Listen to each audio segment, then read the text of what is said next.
Dans les rues de la cité de Carcassonne, une armée pacifique mais déterminée. Leurs armes, pinceaux et seaux de peinture. Leur mission, redonner des couleurs à 300 portes et fenêtres de la forteresse.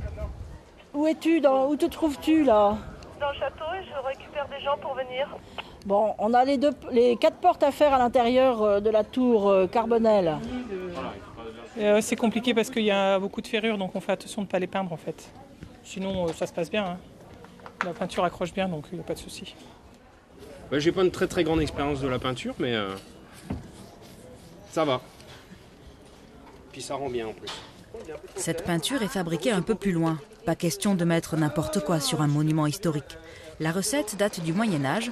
L'association Terres et Couleurs, spécialiste des ocres et de leurs utilisations, en a fabriqué 500 kilos.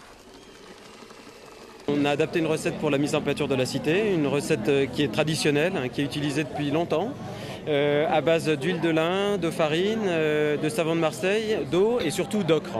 Il n'y a pas tellement de raison de la rater, sauf avoir des grumeaux. Si on met la farine dans l'eau trop chaude, c'est très facile à faire.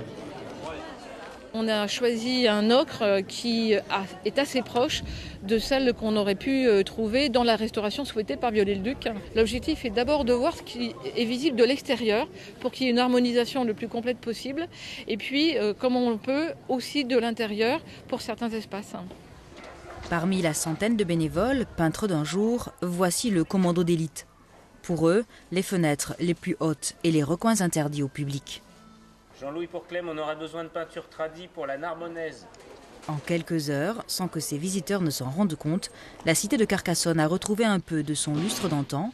Une journée qui restera dans les mémoires comme celle du chantier du siècle.